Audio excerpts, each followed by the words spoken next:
Hello, I'm Isaac Hayes III, founder and CEO of Fanbase, and I'm here with a very important message. We are at a turning point in the Black community where we must have equity in the apps we use that scale to billions of dollars. But this time, we own the infrastructure, we own the culture, and we shape the future. And Fanbase is the future. Fanbase combines the free functionality of Instagram, TikTok, and YouTube into an all-in-one platform built for the evolution of social media and monetization. With over 1.4 million users, that's real proof that we are shifting the conversation of tech ownership and equity for creators. So right now, I want you to go to startengine.com/fanbase and invest today.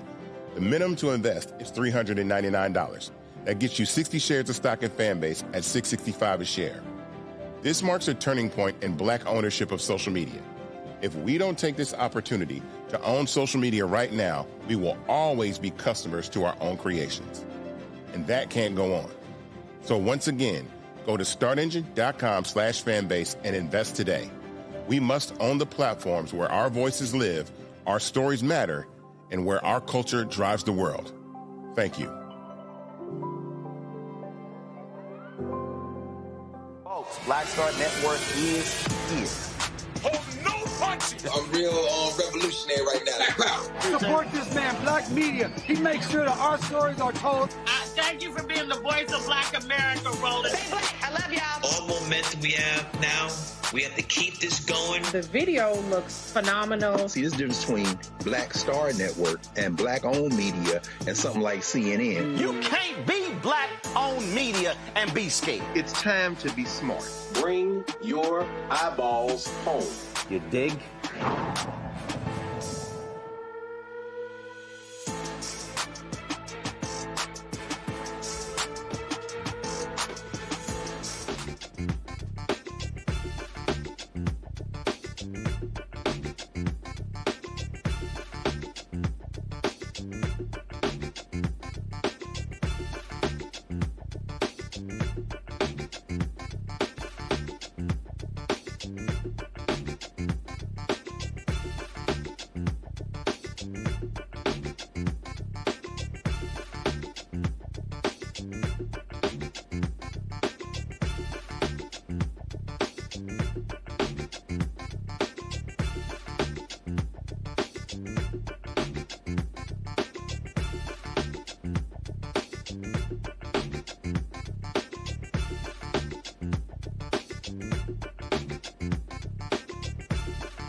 Today is Friday, December 19th, 2025. Coming up on Roland Martin Unfiltered, streaming live on the Black Star Network. The Kennedy Center now has Donald Trump's name on it. Yeah, but we're not going to call it that. D.C. Police Chief Pamela Smith tells critics F you and storms out in the fiery speech. Well, maybe it's not what you're thinking. Consumer Financial Protection Bureau, now run by a Project 2025 insider, proposes rules that could revive modern-day redlining. Yeah, that's actually happening. Also, folks, lots to break down in politics as well. More craziness coming from this nonsensical administration, including attacks on African Americans. Plus, we'll get ready for the college football playoffs. Matt team didn't make it. And also, I'm going to shout out my Texas A&M volleyball team who play for the national championship tomorrow. Matt school also didn't make it. It's time to bring the funk. I'm Roland Martin Unfiltered on the Black Star Network. Let's go. He's got whatever the miss, he's on it. Whatever it is, he's got the scoop, the fact, the find. And when it breaks, he's right on time and it's rolling. Best believe he's knowing. Putting it down from sports to news to politics. With entertainment just for kicks, he's rolling. It's on go, roll, roll, y'all. It's Roland Martin, rolling with Roland now. He's funk, he's fresh, he's real, the best, you know he's Roland Martin now.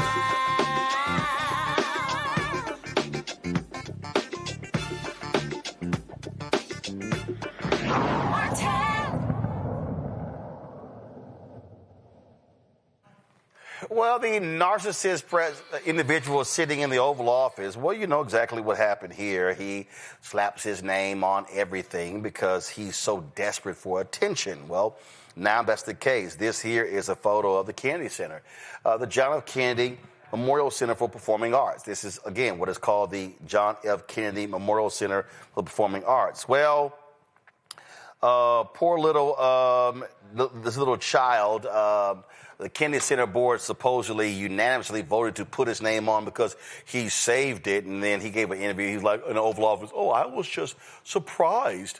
I was surprised it happened. Here's the thing, though, y'all. This is how childish it is. First of all, you just can't just rename stuff with an executive order. That's actually, this was dictated by Congress. But you know what?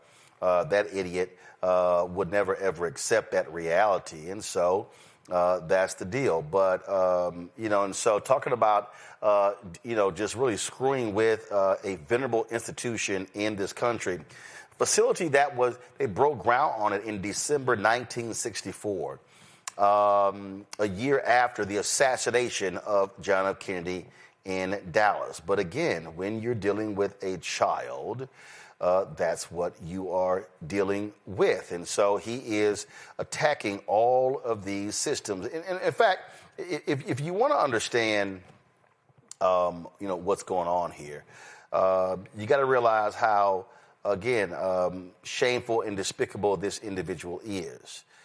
He is desperate. He is desperate for attention.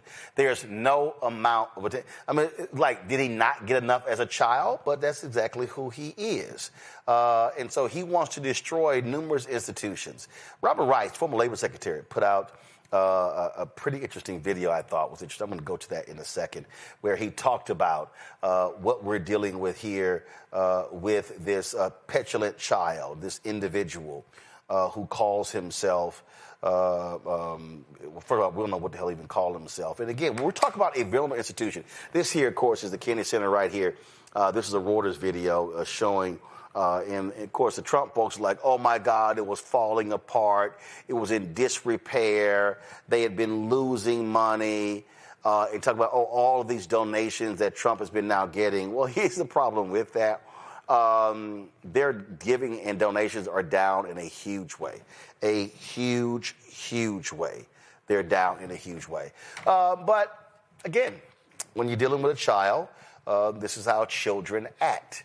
And I'm telling you right now, I saw one, Tim Shriver, of course, Kennedy relative said, hey, whoever's the next Democratic president, we're going to take a chisel to that sucker.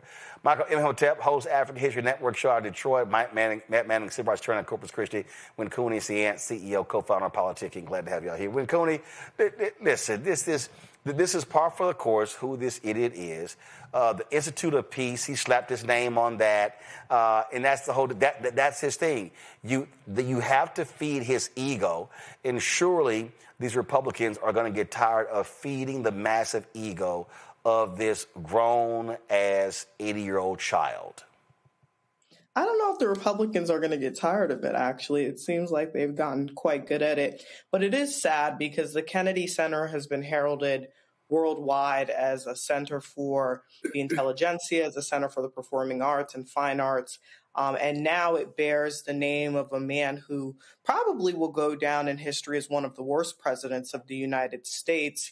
And in addition, it's insulting to put his name up there alongside President Kennedy's name. You know, President Kennedy's living grandnephew, even said that they were not happy that this is something that's illegal and it was named by federal law, as you mentioned. And you can't just go around renaming historical relics in this way. The other thing that was concerning, Roland, is that this was allegedly voted on unanimously, but you have folks like Representative Joyce Beatty, who was an ex officio officer of the board, saying that she, actually was on the call in which this was voted into action, and her microphone was silenced multiple times on the call. And it's really sad that there is just no voice for dissent in this administration, and they've continued to prove that over and over again. Yeah, I mean, we know exactly what we get here. We get a child. That's what he is. He is a grown-ass child, Michael, and he wants to, he's destroying the East Wing. He wants to erect this massive ballroom. He's fired the architect. It's just a whole big heap of mess over there right now. No one knows what the hell is going on. And so this is just a pure idiot we're now looking at. Yeah, he's a pure idiot, and this is, followed up by the Wednesday 18-minute debacle by the petulant child-in-chief, who just stood there and just went on, just rambled on and told lie after lie after lie after lie about how great the country is, how great the economy is. So here you have, another dictator fascist move from Donald Trump, the traitor-in-chief, putting his name on adding his name to the Kennedy Center. Now it's the Trump Kennedy Center. But no, it's not. No, it is not the Trump Kennedy Center. It is the Kennedy Center. That is the only Congress can change names. Right. It is the Kennedy. It's the Kennedy Center. That's what I was about to say. Only Congress can change it. It's a federal law. Only Congress can change it. Okay. So somebody's calling it the Trump Kennedy Center. Okay. It's still officially the Kennedy Center. The same way the Department of Defense is still the Department of Defense, even though they want to call it the Department of War. Okay. So once again, that goes to my point. And I was about to make, Roland. We're on the same page here. He just tries to force, either by executive order or by putting people on a board to then vote and do things that are illegal, try to make them legal. This is what's taking place. But once again, these are the dictator moves. This was all predicted. And I know when Cooney said Republicans keep going along with this, but look at the number of Republicans in the House who have announced that they're not running for re-election or are retiring. As recently as today, Representative Stefanik has announced that she's not running for re-election and she's dropping out of the governor's race of New York. So some Republicans have had enough of this as well. Well, that may be the case, but you still have massive ass kissers, and one of the biggest ass kissers, Matt, is this idiot Lindsey Graham. I mean, you talk about a true idiot. Let me pull up this tweet here. I mean, it's like, dude, really? I mean, this is how bad you are at this. He was just sitting here going, oh my God, this is just so amazing. This is what this fool said. This is Lindsey Graham, okay? You thought this person used to have a sense of integrity and decency. This well-deserved honor has been given to President Trump because he has poured his heart and soul into refurbishing and revitalizing the now Trump Kennedy Center, a national cultural icon. I have been intricately involved in helping President Trump seek funding to structurally improve the facility and give it a much-needed facelift. It has been an honor to work with President Trump and his team on this project. I've witnessed President Trump's passion to modernize this iconic venue and believe the renovations and modernization efforts will have long-lasting effects for the benefit of our nation. Congratulations, Mr. President. Again, this is well-deserved. That's a massive amount of ass-kissing in one tweet. Yeah, I mean, it's supreme bootlicking, and I really don't see why you think you need to do that if you're Lindsey Graham, especially with the president who at least constitutionally cannot be reelected. We know he's, sent shots across the bow indicating he's going to try to be there for a third term. But presuming the Constitution and reasonable minds prevent that from happening, then I don't understand what the means to the end is for Lindsey Graham, especially as I think you're starting to see cracks in the Republican ranks. I think Michael's point is exactly right. They're starting to get worried about their reelection prospects and are starting to jump ship, especially when you have somebody like Stefanik, who I think is otherwise, beating the MAGA drum, jumping out of everything altogether. That to me really calls something calls it into question. But what I think is especially interesting about this Kennedy Center, him attempting to co-opt it, is the fact that Kennedy's nephew is in his administration. Now, obviously, RFK is broken with his family, but that's a huge slap in the face, right? This is named after your uncle, and the guy who's attempting to be the dictator has decided to just slap his name on it without any authority. And I want to highlight one of the viewers in the YouTube chat, because I always see insightful things there, named Corden84, and they said something very important. They said, Roland, you're saying that he's not supposed to do that, or rather he can't do that. But we have to reframe the language. Not only can he not do that, he's not supposed to do that. And what we're seeing with Republicans is they're trying to play it both sides, right? They're trying to say the law should be used as a sword and a shield. But if the law very clearly names this the Kennedy Center and it can't be changed except for by congressional action, then we cannot allow him to have an executive order that purports to allow him to do something other than that. I mean, you've got to stand up at some point and say that's not how the process works. And if we're going to say the process must be followed in these other respects, then we can't allow him to deviate from it here. And we know that they're not doing that. That's obviously been their track record for both of his administrations. But particularly now, as their reelection prospects loom on the horizon, I would think they would be planting the flag towards keeping themselves, self-preservation, right? Keeping themselves in office. And we don't see them doing that. Yeah, this is the same person, though, who just decided, Department of War, even though same thing, you can't change it. And again, Republicans in Congress are not abiding by their constitutional duties. And so that's what we're dealing with. So it's just, this is just who these idiots are. They're just going to do stupid stuff like this all the time. Let me go to a break. We come back. We're going to talk about the economy. Isn't it amazing how even Fox News all of a sudden is kind of like, economy ain't that great. Y'all, they're scared. They're scared. You're watching Roland Martin Unfiltered on the Black Star Network. This week on A Balanced Life with Dr. Jackie, we're talking about the ups and the downs of the holidays, the ebb and flow of life, those things that keep us running and gunning. But there comes a time in each of our lives where we need to just sit down, sit back, and relax, giving you a chance to really find out who you are and how you're going to move your life forward. How do I learn? How do I grow from this? And that's where, resilience comes. So I'm literally walking this out in real time. It's just giving myself all the grace, all the space, all the permission that I need. We're talking about all of these things this week on A Balanced Life with Dr. Jackie here on Black Star Network.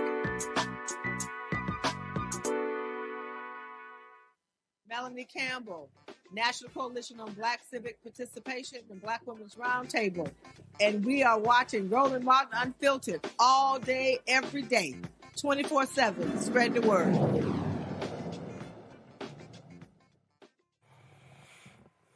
Why are Republicans freaking out? Because their dear leader has been destroying the economy. Now, the place that has been totally delusional regarding the economy has been Fox News and Fox Business. Now, we showed you Maria Bartiromo the other day going, oh, no, it's not as bad as everybody thinks. Oh, when you make $10, $15, $20 million, you don't really feel the problems in the economy. But watch this segment right here. Expenses like rent, electricity, and the cost of everyday items like beef, coffee, and seafood are still up substantially from a year ago. President Trump, of course, is looking to combat concerns that costs are still too high under his administration. He's been arguing it's the previous administration that drove the economy into the ground and that his policies are restoring it. Really? So why are prices up? Not only that, Carolyn Levitt, who's the chief liar for Trump, she talked about how the unemployment rate is at a record low of 4.6%. I think it went down to 3.6% under Biden. So how is it a record low? This goes to show you exactly how delusional these people are.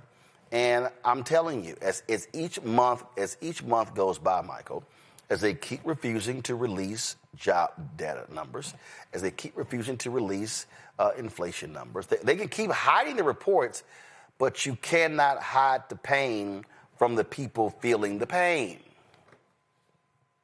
No, you can't hide the pain from the people feeling the pain. And this is something that was echoed this past Wednesday in that 18-minute debacle that Donald Trump did when he wanted to brag about the economy, ignore people's pain, ignore the devastating impact that his tariffs are having. It's costing the average American family an additional $1,200 to $1,700 a year. When you look at the unemployment rate, it ticked up to 4.6%. We saw only 64,000 jobs created in the month of November. And we see the African-American unemployment rate explode to 8.3%, I think it was, 8.3%. Right now, this is the same guy who told us that immigrants were taking black jobs. Well, about 1.2 million immigrants, both here documented and legally, undocumented and legally, have left the workforce, but the unemployment rate for African-Americans has exploded, but the White House doesn't want to address that. So we're seeing that this continues to bleed. We see his approval rating continue to plummet, as it should, and this was all predicted. Hashtag we tried to tell you, don't blame us, we voted for the black woman. Well, I thought this here was pretty funny here. The labor secretary went on Fox Business, and damn, even my man here had to throw some shade at her line. Listen. So with more people searching for jobs, the unemployment rate can tick up because that means more people are getting off the sideline and finally wanting to be part of the American economy and this workforce. And at the Department of Labor, we want to stay focused on understanding exactly where we need to send those dollars to make sure that everybody has the opportunity at the American dream. That was an interesting diplomatic move, I'd say, to see a 4-year high for unemployment is actually kind of beneficial and good news. Madam Secretary, I'm being facetious, but I don't mean it. No, Matt, he did mean it. Well, he did. I like the shade, though. I mean, I think that was a very British way to do that. It's funny.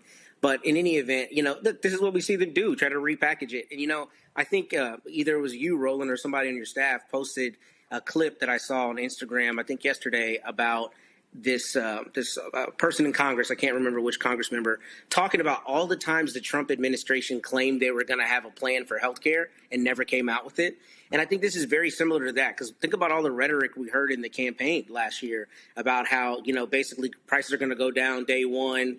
Biden's bad and he's kept your prices too high. And we're not feeling any difference. We're, right, people on the ground recognize that this stuff is not true. So for them to try to reframe even these unemployment numbers is absurd. It's insane.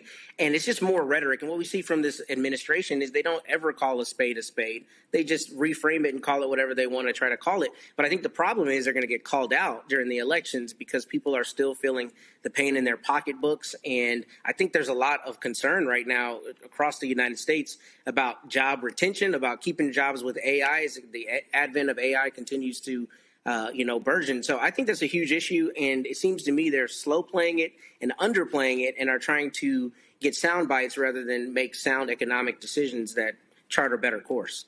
In fact, here was another discussion on Fox Business. Look, when they start telling truth to their white audience, it's going to be a problem. Month. That's 41 million homes sold on 4.13 million. 4.13 sold on an annualized basis. Yeah. That is not strong at all. That's just not. Here we are. Also, latest read on consumer sentiment. What's that number? A surprise drop to 52.9. This is a December number. It's the final number, so it's pretty recent. Consumers are just worried about the price of things and long-run inflation expectations as well. But with rather these dull numbers, the market seems to like it, perhaps implying that we'll get more Fed rate cuts. Actually, the market went up a little bit on both pieces of information being slightly weaker than the expected. Weakness, I think, is attractive. Bad news is actually good news for the market. Yeah. Maybe. Now, here's the thing that's important here, Win Cooney. They keep talking about the market. The market, though, the stock market, that's not the full picture of the American economy, because the vast number of people who don't even buy stocks and bonds. So if you keep looking at the market, that is not the barometer. And if they want to bank on that one, okay, this time next year, Republicans are going to be unpacking because they're going to be in the minority in the House and potentially the United States Senate. If we're rolling, I mean, the fact of the matter is that we're plunging into a recession. And I mean, I'm not shocked by the language that Fox News is using, because it's very resemblant of how they've always framed things. It's very confusing. But the fact of the matter is that the economy is in shambles. And we know that because with Black unemployment going up, that's a signaler generally of the fact that we're plunging into a recession. When you look at how long Black people are staying unemployed, Black women being unemployed at an average of 14.5 weeks long, and Black men about 12 weeks long, compared to white women and white men at 8.6 weeks and 9.6 weeks, you see that the changes are egregious. And I think the reason why the Trump administration simply does not care about the economy's bottom falling out is because they know that it's going to affect Black people first. They always say when America sneezes, Black people get the flu. And that's exactly what we're seeing here with the economy being downtrodden. And so we really have to pay attention to this. I urge people to consider this strongly when thinking about who they're going to vote for in the 2026 elections, because these are the type of statistics that matter. Absolutely. And so, y'all, numbers are numbers, and it's going to get worse for them. It's going to get worse, and it should get worse because if they want, and if they think, 2026, let's keep blaming it on Biden. All right, try it. But I'm telling you, that ain't going to work. You think it's going to work. That ain't going to work. It's going to fail. All right, let me go to a break. When we come back, more on Roland Martin Unfiltered, including the outgoing D.C. police chief. Man, she laid it on the line. Wait till we show you. You're watching Roland Martin Unfiltered on the Black Star Network. If in this country right now, you have people get up in the morning and the only thing they can think about is how many people they can hurt, and they got the power, that's the time for mourning. For better or worse, what makes America special, it's that legal system that's supposed to protect minorities from the tyranny of the majority. We are at a point of a moral emergency. We must raise a voice of outrage. We must raise a voice of compassion. And we must raise a voice of unity. We are not in a crisis of party versus party. We are in a crisis of civilization, a human rights crisis, and a crisis of democracy itself. And guess what? You've been chosen to make sure that those that would destroy, those that would hate, don't have the final say, and they don't ultimately win. Hey, I'm Tasha Cobbs, and you are watching Roland Martin Unfiltered. But I need a little filter. I need something. Blow me out. Make me look 35.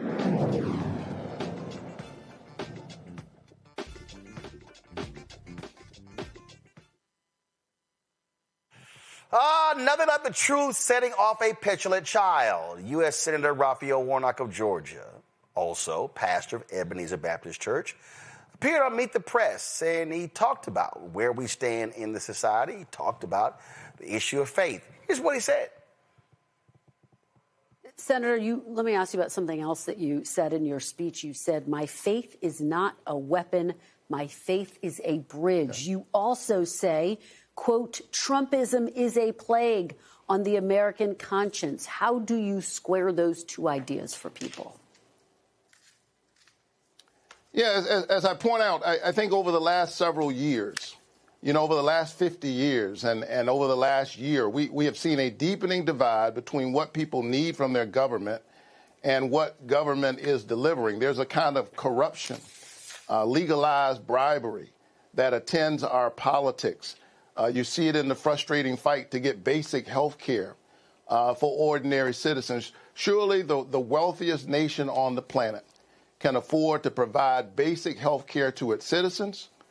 We suffer not from a poverty of resources, but a poverty of moral imagination. And I do think that Donald Trump, if he's better at something than anybody else, is dividing us. And I think it is a distraction. And while we are distracted and divided, we have literally witnessed the largest transfer of wealth in American history from the bottom to the top. And people are fighting. They're seeing that their costs for health care are doubling while Congress engages in everyday political games. They're seeing their utility costs go up, their grocery costs go up. And meanwhile, the president is saying that he would rate this economy an A+++. The question for me is, who is he talking about? Clearly his friends, the well-connected, the wealthy, certainly not the people that I see every day in Georgia. Ooh, Lord, that ticked off a little petulant child, the fake Christian. This is what the idiot posted on his Truth Social. Raphael Warnock was on Meet the Press, Meet the Fake Press with a one-sided and very biased Christian Welker as the hostess. Warnock spent the entire show using religion to try and divide the country. If a Republican, in particular me, made those statements, it would be front page news. Actually, you mean 2 Corinthians? He ended by saying that he was going to his church to preach now. Well, I think that's fine. I do say, whatever happened to separation of church and state? That would be the first thing they would use against us, but actually it's something that never much bothered me. Yeah, because you don't go to church. That don't bother you. Anyway, Warnock is a lightweight whose wife correctly states that he tried to run her over with the car. Trust me, your first wife accused you of raping her. Oh, I guess we forgot. Fortunately, she was able to get out of the way and only almost lost her foot. Yeah, your first wife died and you buried her at your golf course. Warnock is a bad guy. NBC News, which is second only to ABC fake news for being the worst, should be ashamed of themselves in allowing garbage interviews with untalented and uncaring people to take place. Well, he beat the person you endorsed. The public airways, which these networks are using at no charge, should not be allowed to get away with this any longer. Oh, you hate the fact that they let people say what they feel that hurts your little feelings. They should be properly licensed and pay significant amounts of money for using this very valuable public space. Thank you for your attention to this matter, MAGA. Ain't that something? Well, Warnock responded to the little punk child. So Donald Trump just attacked me on Truth Social, claiming that I'm using faith to divide people. He's got a lot of nerve. Remember, this is the same president who literally had peaceful protesters gassed and beaten so he could stand in front of a church holding a Bible up. He ought to read that Bible that he was holding up on that day. That Bible says that Jesus came to preach good news to the poor. He came to heal the sick. He never billed them for his services. He stood up for the weak, the marginalized, average, ordinary people. Mr. President, my faith is not a weapon, it's a bridge. And I invite you to Bible study. Maybe you can meet the Jesus I know. In the meantime, I'm going to keep fighting for the people. Now, some of you may be asking, well, what is Trump talking about? Well, his FCC, the Federal Communications Commission, they've been using that as a bully pulpit to beat down companies. In fact, one of the reasons AT&T and others announced that they're ending DEI is because Brendan Carr, who is the chair of the FCC, he literally said, if you do not get rid of DEI, we're not approving any of your acquisitions or mergers. Yep. That's why they're doing it. This week, Carr went before the United States Senate for a hearing, and man, he got challenged big time by senators over a variety of issues. This is Andy Kim of New Jersey. This was pretty good. So when you're talking about all power vesting in the president, I just want to read this a little more, because you're saying not just that it is an independent agency, but you're saying that Congress did not want these technical decisions to be made in a haphazard manner or based on misinformation or short-term political interests. You specifically said it placed the authority outside of the executive branch for a reason. So you were not just stating what was the law at the time. You were stating the benefit that comes with the independence. So I guess I'm just trying to get a sense from you. If you don't think that the FCC is independent, then is President Trump your boss? President Trump has designated me as chairman of the FCC. I think it comes as no surprise that I'm aligned with President Trump on policy. I think that's why he designated me as chairman. But ultimately, do you consider him your boss? Ultimately, well, President Trump designated me as chairman. I can be fired by the president. The president is the head of the executive branch. The decisions of the commission. So he's your boss. Look, the decisions of the commission are going to be based on a vote of the three of us right here. So there are some things that are different about that. And our decisions are based on the facts and the law and the record. You swore an oath when you came into your job, right? Does the oath have the word president in it? Senator, again, I'm not tracking this line. What I'm saying is every decision. Do you remember the oath that you took? Yeah. You swear an oath to protect what? Sir, every single decision. What is it that you're protecting? In this job, we're based on the Constitution of the United States. I'm just this is not consistent a with test the Constitution. Here. I'm just trying to get a sense of how you're trying to operate here. No, we know he sucks up to Trump. Whatever Trump wants, he is going to do. And so what you have to understand is he is not going to challenge the right. He is not. He's not going to do it. And so what he also is going to do is going to use his power there to target, folks like Jimmy Kimmel as opposed to others. He's not going to challenge Fox News. What he's going to do, he's going to threaten companies like he did when it came to Jimmy Kimmel. And so when you see that particular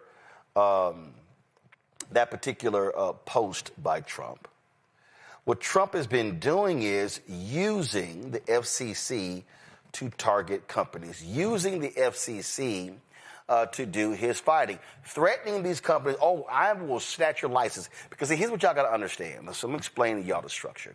So when you see NBC News, okay, NBC News is based in New York. Okay, Trump can't pull the license of NBC News. NBC News does not have a license, okay? The federal government approves licenses for individual TV stations, which means that you have owned and operated stations of NBC and ABC and CBS and Fox, okay? But most of the stations that carry their programming, they don't own. So when he says, I will pull the license of NBC, well, that can only impact the stations that own. So that's a sacred license, and nobody wants to lose their license, okay, because you're pretty much printing money. So this is how he is weaponizing the FCC to attack people. That's what he's doing. We have never seen a situation in American history where an occupant of the Oval Office is literally weaponizing the federal government to attack folks he don't agree with. That's what he's doing. It's all about vengeance. And this individual is leading that. Man, I saw something a few moments ago. There was a law firm that bent the knee to Trump. Well, so many of their top talent left the law firm That firm is now having to merge with somebody else in order to survive. That's what happens when you bend the knee to Trump. And it's interesting you say that. I think I've said it on the show before, but there have been a number of Facebook groups that I'm in as a lawyer, and there have been lawyers who have been excoriating the other lawyers from these firms who have bent the knee, saying if any part of the populace is best equipped to fight back and is duty-bound to fight back, it's us, right? It's us who file the documents in court. It's us who craft the arguments to stand up for everyday people and corporate entities alike. And it's us, particularly those of them in big law, who go to the Supreme Court, who argue in the most hallowed courts across the country. So when you have the president of the United States brazenly and unconstitutionally attacking people's ability to speak freely, to petition the government, to represent whomever they want, then it's duty bound on us as a part of our job and part of our duty to the public to stand up against that. And there's a huge rift in the group of lawyers across the United States on whether they should do that. Because what it comes down to is a balance sheet versus your values. Your balance sheet says, yeah, you don't want to lose that federal work, so you're going to capitulate and let yourself be punked by the president of the United States. And then you have other people that say, no, we can't do that because I wouldn't want to work with a law firm that wouldn't stand up for itself, let alone for me. So that's what happens when you bend the knee, and I'm sad that a lot of my colleagues at some of these firms have done that. But I'm also proud of those who have stepped away and who said, look, I cannot be party to this because if not us, then who? And I think that's what you're seeing. That's why that firm is having to merge. I saw a note about that this morning in something I read about those two firms merging, and I didn't realize that was the background. But I followed a lot of this with the big law firms at the beginning of his second term, and that was the line in the sand. Are you going to stand up or are you going to cower? And we see the consequences of those who cower, which is people leaving en masse. One of the things that I think, when Cooney, that's important here, I had someone was commenting in our chat, and they were like, "Ben, stop talking about Trump." And what I need people to understand is, we're not talking about Trump. We're talking about the actions of Trump, and the actions of Trump are severely hampering regular, ordinary people. And so, if somebody who's watching right now, they need to understand that when they attack law firms, they're attacking law firms for hiring black lawyers. They're attacking law firms from actually recruiting at HBCUs. They're attacking black law firms from having fellowship and internship programs to bring in more black lawyers. A story this week showed how there's it was a massive drop of African Americans that have been admitted to Harvard, Yale law schools. Well, I keep telling people, they want to defund Black America.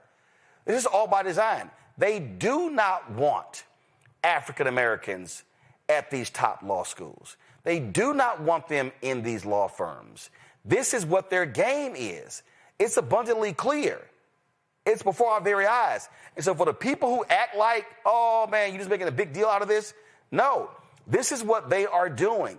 These people have to be stopped, because if we just sit on the sidelines and accept it, they are going to completely destroy all of the institutions, the infrastructure in Black America. And I'm just going to keep yelling it over and over and over again. Academic, political, social, cultural, and economic. All of it. Roland, they don't want to defund Black America. They're actively doing it, right? If they don't want to talk about President Trump, fine. Let's talk about fascism. Fascism is a far-right authoritarian political ideology emphasizing extreme nationalism. That's what we're seeing right now. When you see the President of the United States control the FCC chairman, Brendan Carr, who's under oath to protect the Constitution, but instead is doing the bidding of our president, that's a scary sight to see. And I'm so happy we have new senators in office like Senator Kim that are actually holding people like these feet to the fire, because this is utterly inappropriate. But when we see people that are starting to challenge these First Amendment rights, when you see people like President Trump say, hey, I don't like what Senator Warnock has to say, so let's pull him off the air. And not only let's pull him off the air, let's pull the network that he's talking on off the air. That's a scary sight. That reminds me of the time I've spent in communist and socialist countries where there is only 3 news channels that are saying what the president wants them to say, right? So we have to be really, really careful in the United States because we are fledging towards fascism every day. The FCC is one of the first posts of defense for that. If we don't have freedom of speech in this country, what do we have, Roland? Michael. Roland, people who say I'm tired of hearing about Trump obviously did not read Project 2025. It's clear that you don't know that Brendan Carr, who is the chair of the Federal Communications Commission, wrote the chapter in Project 2025 that dealt with reining in the Federal Communications Commission. All this shit was planned. This is what happens when you don't read. This is what happens when you don't watch Roland Martin Unfiltered. When you look at the piece from the New York Times from July 11th, 2025, the FCC is pressuring companies to drop DEI. It's succeeding too. They talk about how they pressured T-Mobile because T-Mobile, the FCC is reviewing a proposed merger that T-Mobile was involved in. And then the piece from Hollywood Reporter from December 2nd, 2025, AT&T says it will eliminate DEI amid FCC's push. This goes to what you were just talking about. Brendan Carr and the Federal Communications Commission are reining in corporations, forcing them to get rid of diversity, equity, and inclusion programs if they want their mergers and acquisitions confirmed. And this is devastating African Americans. This helps contribute to that 8.3% unemployment rate, a record, when just 2 years ago, you had record low unemployment for African Americans under Biden and Harris. This is the consequences of elections.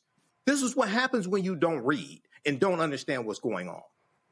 Yeah, but folks want to act like these things are not happening. I'm trying to tell y'all, they are happening. It's real. And we're going to keep calling it out because I'm telling you, they are going after every single thing. All right, y'all. Gotta go to a break. We'll be right back. Roland Martin Unfiltered on the Black Star Network. Don't forget, support the work that we do. Join our Bring the Funk fan club. If you want to contribute to the show, please use for Cash App. Use the Stripe QR code. You see it right here. PayPal, R Martin Unfiltered. Venmo's RM Unfiltered. Zelle, Roland at RolandSMartin.com. Roland at RolandMartinUnfiltered.com. Check some money order. Make it payable to Roland Martin Unfiltered, P.O. Box 57196, Washington, D.C., 20037-0196. Back in a moment. Said the quiet part out loud. Black votes are a threat, so they erased them. After the Supreme Court gutted the Voting Rights Act in 2013, Republican legislatures moved fast. New voter ID laws, polling place shutdowns, purges of black voters from the rolls. Trump's Justice Department didn't stop it. They joined in. In 2018, his DOJ backed Ohio's voter purge system, a scheme that disproportionately erased black voters. Their goal, erase black votes and political power. Yeah, that happened. These are the kinds of stories that we cover every day on Roland Martin Unfiltered. Subscribe on YouTube and download the Black Star Network app. Support fact-based independent journalism that centers African Americans and the issues that matter to our community.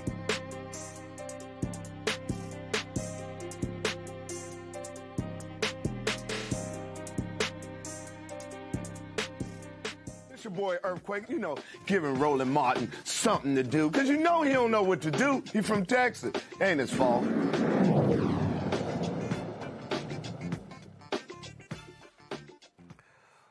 Lord, white America has been having themselves a week. They have been going crazy over this article.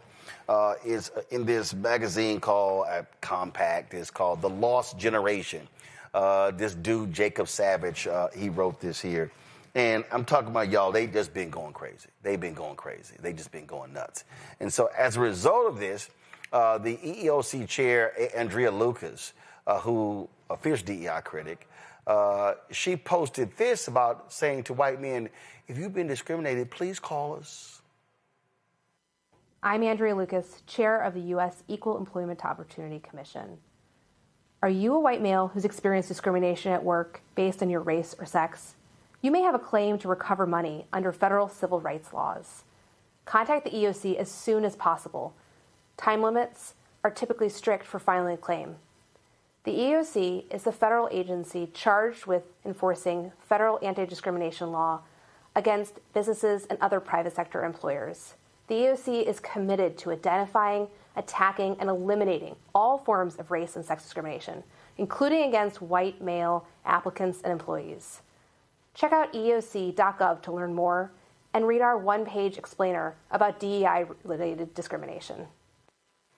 I mean, these folks have been going crazy. They have just been, all these white dudes, egged on by Elon Musk, on Twitter, because, you know, he changed the algorithm. They just been going on and on and on and on and on and on and on. Oh, my God, I experienced this here. And a whole bunch of these folk ain't got no talent whatsoever. But see, y'all got to understand something. See, these folks, they believe that white men are the answer to everything. In fact, you know, that's super racist. I mean, Matt Walsh, it ain't even a question. He's an absolutely white nationalist, white supremacist racist. He was putting out these videos saying that's right. Oh, yeah, America is going to be so much better. And our society has gotten worse. Our society has gotten worse because white men have been excluded. Okay, if y'all want to watch the stupidity, again, listen to this fool in his lumberjack shirt. The biggest and most important downstream consequence of this open discrimination against white men is that everything in society gets worse as a result. That is the second order effect that the compact piece doesn't really get into. It's the third rail, the part you're not supposed to talk about.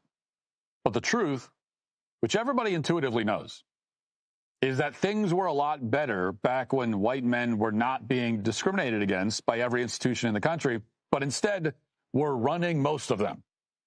And the fact of the matter is that a hugely disproportionate number of our greatest leaders, innovators, pioneers, explorers, philosophers, and so on, have been white men. I mean, without white men, we wouldn't have airplanes or spaceships or trains or phones or light bulbs or computers or the internet or batteries or X-ray machines or jet engines or rockets or 1,000 other things that our society depends on to exist and to flourish. We never would have had a railway system or the printing press. We wouldn't have this country, which was founded by white men and led by white men and expanded from coast to coast and settled and built up mostly by white men. Now, these are all facts, historical realities that cannot be denied by reasonable people. It's just true. And while black women are encouraged to be proud of the historical achievements of black women, whatever those might be, and Asians to be proud of Asian achievements and Native Americans of Native American achievements and so on, white men are the one group on the entire face of the planet who've been forbidden to even acknowledge what other white men have accomplished, much less to express any pride in it, God forbid. Instead, our society set out on a campaign to punish and exclude and alienate this very group. That is their reward for having carried the weight of Western civilization on their shoulders. But white men, as it turns out, you know, they're not just good at building and flying spaceships. They're also good at writing television shows and covering the news and teaching students at the university level and so on. In fact, in the aggregate, based on every existing piece of available evidence, white men are better at all of these tasks than the allegedly underprivileged communities that are replacing them. And if that sounds harsh, I really don't care. It happens to just be true. Allegedly underprivileged. But it's not, and we know it. And but remember, nobody watching this right now should be shocked. I've been telling y'all this for a long time. In fact, the late Jerry Springer, I saw this. I don't even know where this is from. This is literally what Jerry Springer said about where we stand right now in America. The election of Trump as basically white America's last stand against multiculturalism.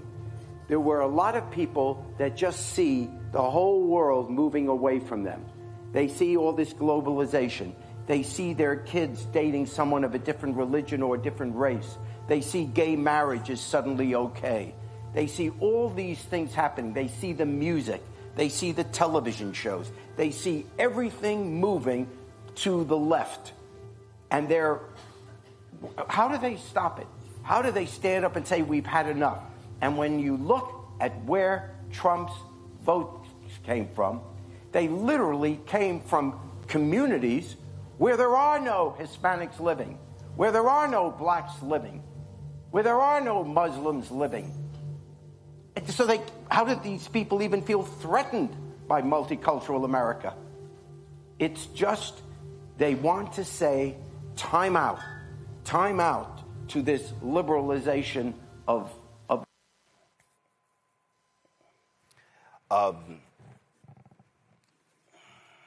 this is why I wrote this. White fear, how the browning of America is making white folks lose their minds.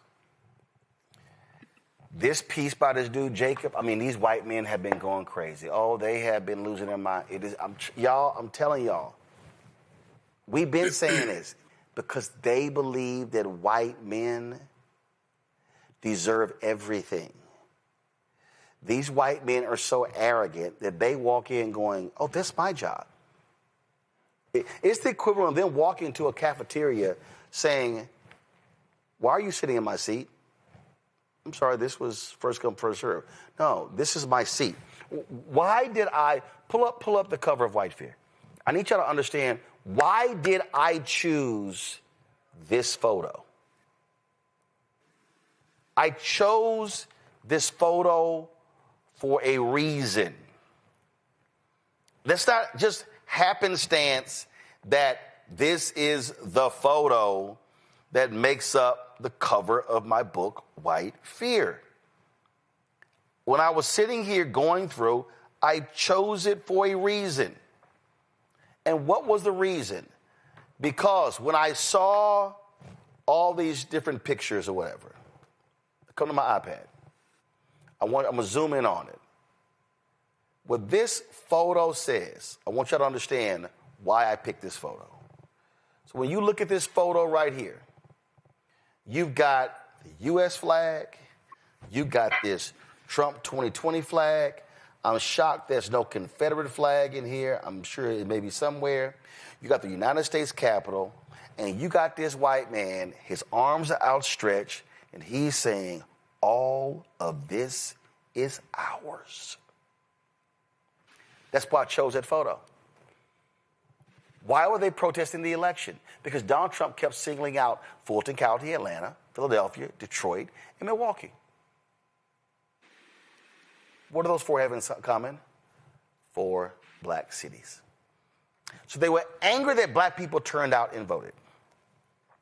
And see, what we need to understand, what this whole deal is, the attack against DEI, what you're seeing with ICE and deportation, what you're seeing, all of this, y'all, it's dawned on them that, oh shit, we can't reverse it. If you look at the social media feed of Elon Musk, he is constantly talking about birth rates. He is constantly talking about birth rates. And see, he is sitting here going on and on and on. And what they're doing is they're so fixated. They're just like, they don't know what to do. They're angry. They're upset. Because this nation is no longer about whiteness. Why did Donald Trump stand up last week in Philadelphia and say, can we get a few more from Sweden, from Denmark, from Finland? Because they want to import white people. See, y'all, when you're not producing enough white people on your own, then you need to import white people. That's why they imported the white Afrikaners from South Africa. And see, I'm trying to explain to black people, you literally are playing into their hands. When I see black people shitting on African immigrants, and let me be perfectly clear, if you're an African immigrant and you shitting on black Americans, you should be called out too. But y'all do know they don't want them. And if we sounding just like the white supremacists, what do we sound like? Folks, I said in 2009, prepare yourselves because this is going to be a 50-year war. What they want to do is they want to completely destroy. They hated how white America responded to the murder of George Floyd. They hated how white America responded after King's assassination and the 13-year Black Freedom Movement. They hate it. And now what do you see? Now you see, what was the UC? What was the story this week? The UCLA story. It was in the Hollywood Reporter. White streaming and the folks who I think it was like 90% of the showrunners of these new shows since 2024, white men. So what you have now is you got, and y'all didn't understand, you got white execs who were like, man, cool, man, we can go back. We can go back to the way it was. When we ran this shit, here it is right here. Y'all, this 2 days ago. Nearly 92%, hold on, let me get rid of this ad. Nearly 92% of the top scripted streaming series come from white creators. Women in leading roles slipped from 39% last year to 34%. This is the annual survey put out by the UCLA Hollywood Diversity Report. Look at this here. 91.7% of the top scripted shows on streaming have white creators. Even more granularly, 78.9% have white male creators.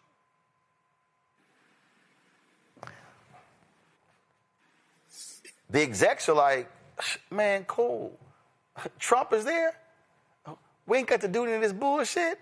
We ain't got to recruit women, white women. We ain't got to recruit no black people, Latinos, Asians. Yo, white is right, baby. We back in business. The corporations are going, oh, man, cool. We ain't got to go to that damn National Black MBA. Oh, the hell with the National Bar Association. Damn the National Dental Association. Forget the National Association of Black Journalists. Forget the National Society of Black Engineers. We ain't got to do none of that shit anymore. Because Donald Trump has said, yo, we good. So what's the downflow of that? You don't recruit black talent. You don't hire black talent. Now all of a sudden, the median wage of black people is going to drop. You already see more than 300,000 black women being fired this year alone.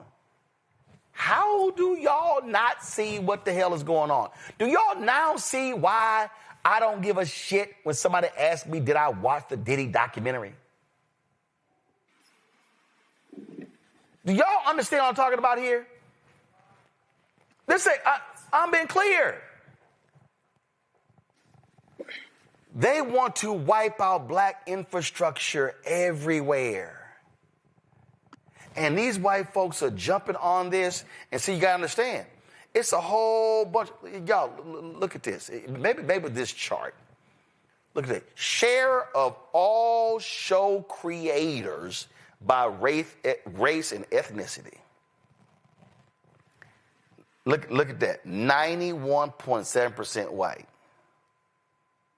My man Howard Bryant, sports writer, he said, oh, you know things change because you ain't never seen this many cowboy hats on TV. What you're seeing is through mass media.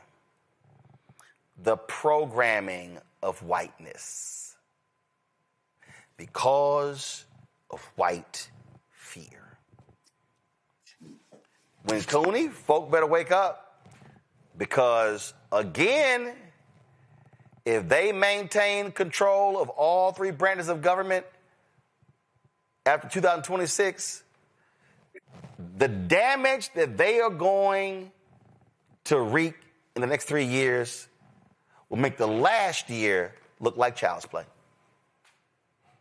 There's so much to address here, Roland. The first thing is the chair, Andrea Lucas. I couldn't take that video seriously. I thought initially that it was a SNL spoof, but I'm frightened to know that it's not. Secondarily, every day I pray that God would give me the confidence of a mediocre white man. And still it seems like that's just not enough for them. When we look at the unearned privilege that white men carry in this country and have carried since the inception of this country, we know that society has been structured to favor them. We know that they have a presumption of competence and power, and that leads them to the sense of entitlement that we're seeing now. And Matt Walsh, he's a scary incel, but that doesn't even shock me. What is shocking to me is that in his oratory, he wanted to go on and on and on about how white people are better at this, that, and the third, but he failed to mention that white men kidnapped and raped black people, pillaged black villages, eviscerated the natives, spread diseases. I could go on and on and on. So he failed to mention any of those things, but instead talked about how white men were the founding fathers of this nation. Well, yeah, because they murdered everyone else in sight. And then he talked about how it's become, painful that they can't express white pride here in the United States. Let's think about, Roland, what white pride has looked like historically. Oh, wait, there's an organization for that. It's called the KKK. And now, as you said, Roland, all of them have gotten the privilege and opportunity to unhood themselves on national TV. So the one good thing about this is that we can see the racism to our faces now because everyone has unhooded themselves. Quite oftentimes, they've just switched one hood for another. They've just put on a different type of hat, Roland, and it's really, really, really scary. The last thing I want to mention is what you were noticing about Elon Musk and his hyperfixation on birth rates. It's a little theory called eugenics that they're really, really been leaning into, which is the thought that they want to improve the white race by selectively breeding people. That's why they want to import these European immigrants, but yet every country that's on Trump's restricted list is a country of color. Mm-hmm. And so these things aren't happening by mistake. We have to pay close attention. They're not even doing dog whistles anymore, guys. They're straight up broadcasting this on national TV. All you have to do is pay attention. I came across this.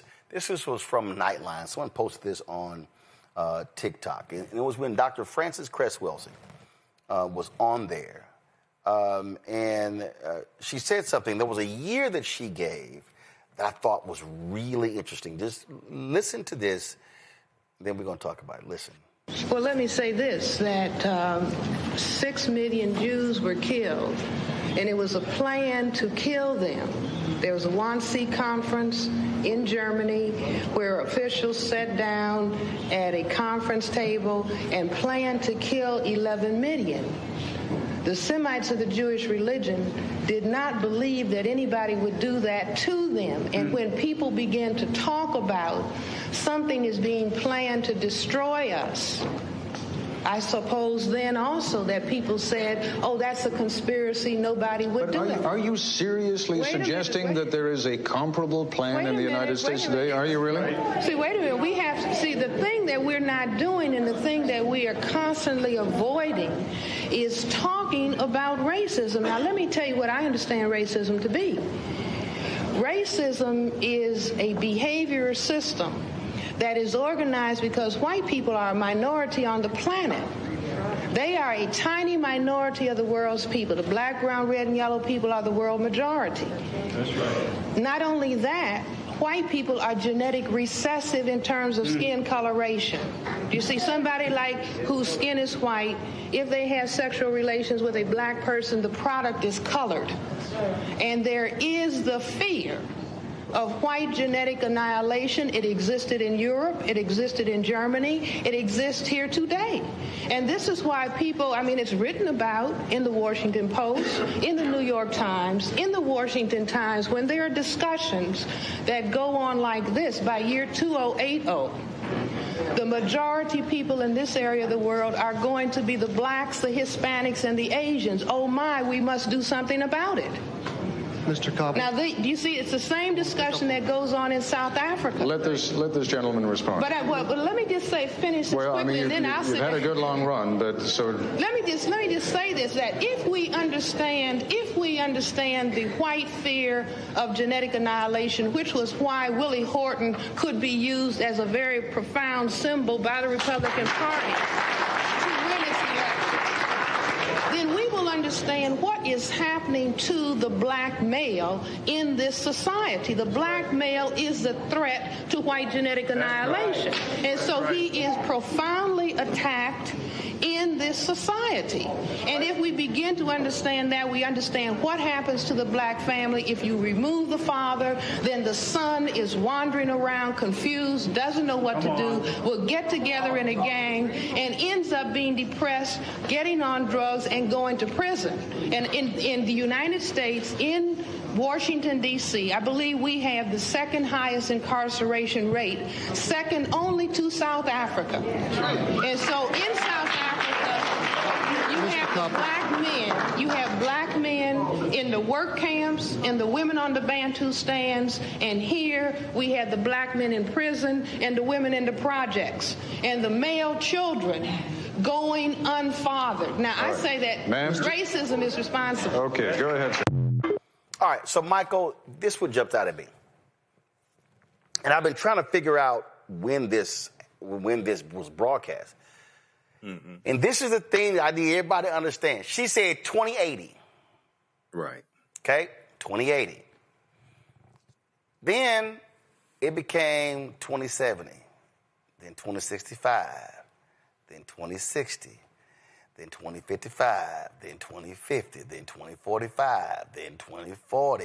Then it got, all of a sudden, I get 2039, 2038. And everybody was, see, when it first happened, folks were like, man, that thing is so far off, I ain't even gonna be here.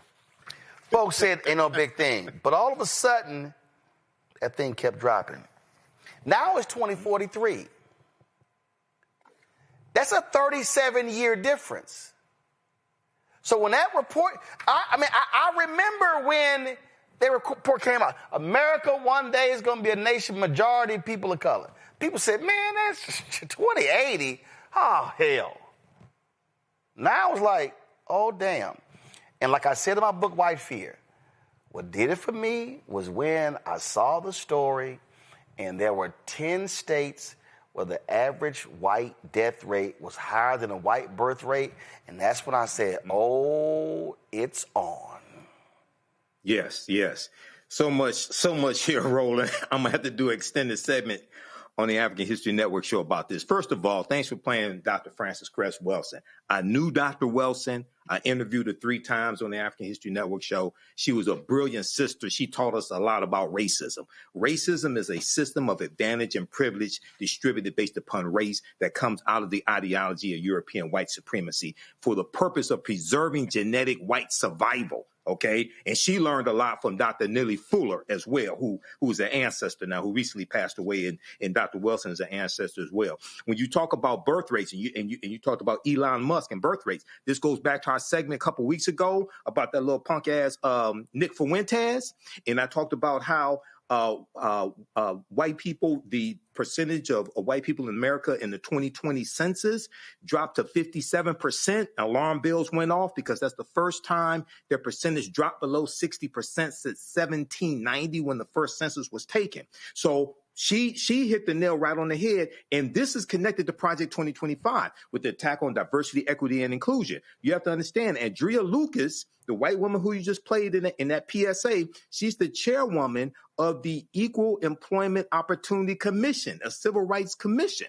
And one of the initiatives of the Trump administration is to go after white grievance and to position white people, especially white men, as the ones who have been discriminated against by diversity, equity, and inclusion, civil rights laws, etc. And all you got to do is read the article from Axios.com from April 1st, 2024. It's not an April Fool's joke. It's called Trump Allies Plot Anti-Racism Protections for White People. And this article talked about what would happen in a second Trump administration. And it said if Donald Trump returns to the White House, close allies want to dramatically change the government's interpretation of civil rights era laws to focus on, quote, anti-white racism rather than discrimination against people of color. Now, this came out 7-8 months before the 2024 election. Axios.com warning us what was going to happen. This is why elections have consequences. This is why you have to watch the Black Star Network, because we told you what the hell was going to happen. And too many black people, too many Latinos, etc., sat their asses at home. Okay? This is why the 2026 midterm elections are so important. Okay? We got to vote these people out. And in addition to Republicans not running and things of this nature, more right-minded African Americans have to run and seize power and utilize power when they seize it, when they gain it. Matt, this was the New York Times, June 20th, 2018. Fewer births than deaths among whites in majority of U.S. states. Come on, switch, guys. Come on. Thank you. Right here. Fewer births than deaths among whites in majority of U.S. states. That was 2018. This is why these folks have been losing it. And so people need to understand the basis of the attacks. Their whole deal is if we can severely destroy or in a significant way dismantle, weaken black infrastructure, then it's going to be a long time for them to try to rebuild. That's what all this is about. This is literally about how can we, that Louisiana versus Cali decision, Republicans are sitting here going, ooh, man, ooh, if they rule in our favor and they weaken Section 2, we could wipe out 19 to 30 black and Latino congressional seats. Oh, wait a minute. We could wipe out black state legislative seats. We can wipe out black county commissioner seats, city council seats, school board seats. And that will cement our power. That's what's going on. Yeah, I mean, look, I think you, Michael, and Win Cooney covered it far more robustly than I ever could. I think there are a couple discrete things I want to address here that I think are important. So the first, as it relates to Andrea Lucas and the EEOC, I have two cases right now pending where I represent two brothers in different parts of the state, both of whom were very obviously treated differently than their fellow employees, were fired, and they have EEOC cases in the Fifth Circuit. I guarantee you that I've had to tell my clients, and I guarantee that the judges are going to look at these cases hostilely, because they always do. Because what do they always say? They always say, oh, there's some non-race related reason that this person either got fired or had an adverse employment action, to use that parlance. So let's steel man this a little bit. Let's say white men en masse start filing EEOC cases. That might actually have a net benefit to us, because that means the courts are either going to have to determine and recognize that there is a large cadre of cases where people are in fact discriminated against because of their race, right? Or they're going to have to brazenly rule for white men and continue to not rule for black people. But what it's going to come down to is it's going to come down to, if you're recognizing it in that case where there's a white man who's claiming that he was discriminated against, then the same discrimination that we've been complaining about for decades and centuries can be proven the same way. So there may be a net benefit. I know that's foolishly optimistic, but legally that's what has to happen here, Because if you have people filing these cases in droves, then their cases should be dismissed just like the meritorious black cases that are dismissed all the time on the basis of we don't see it. It has to be some other reason. So, I mean, that's the thing I think happens with this. And I think this is really more rhetoric than it is a true call to arms for, you know, white men who've been discriminated against. But the second thing I wanted to speak to was something that when Cooney spoke to, which I think is brilliant, about the hoods coming off.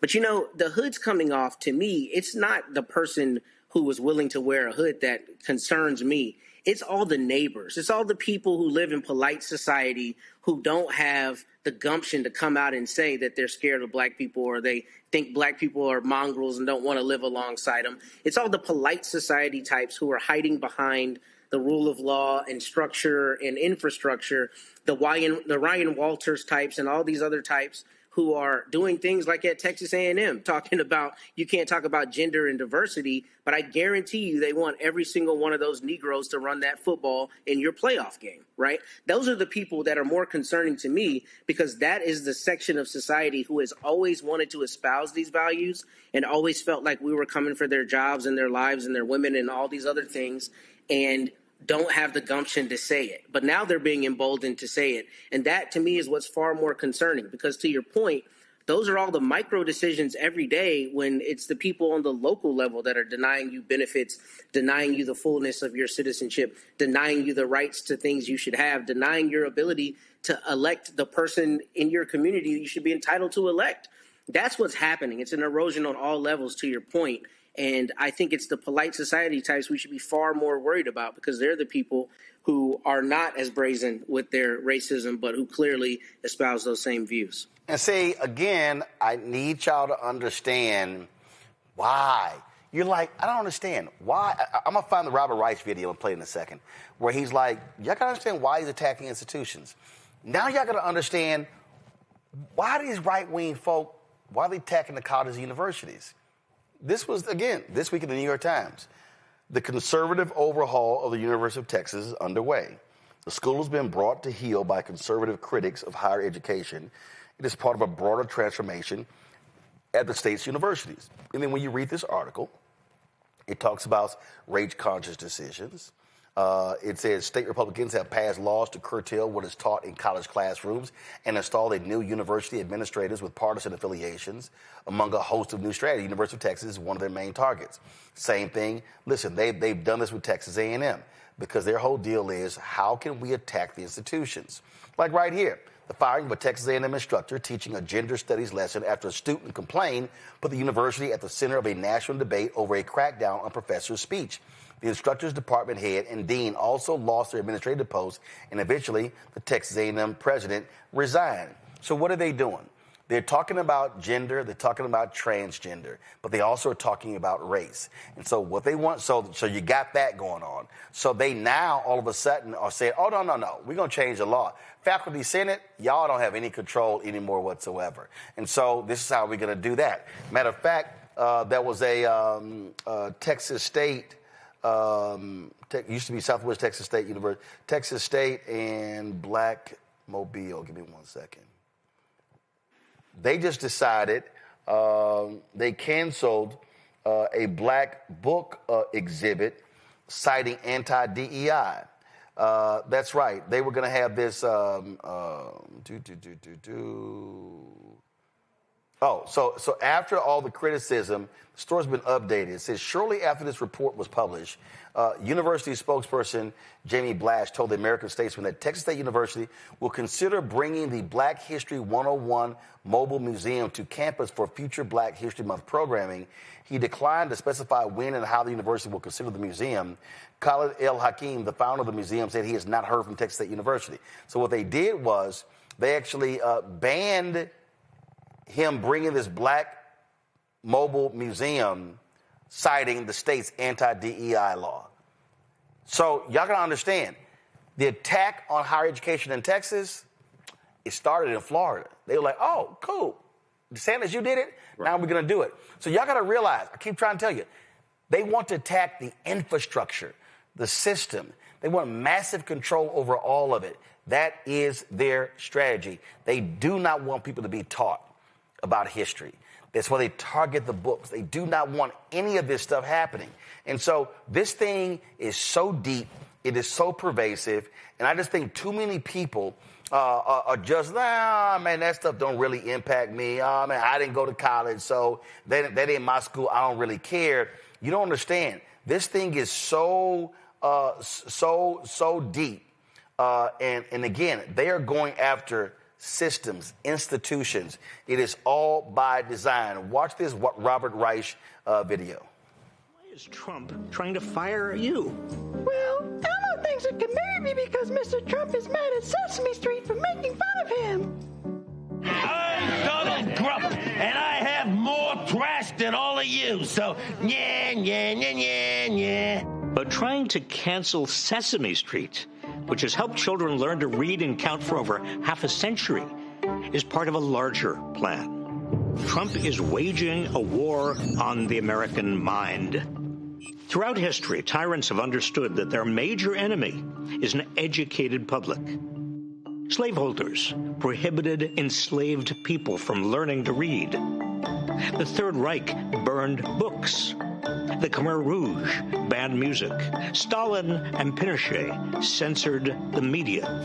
And Trump, like past authoritarians, wants to control not just what we do, but also how we think.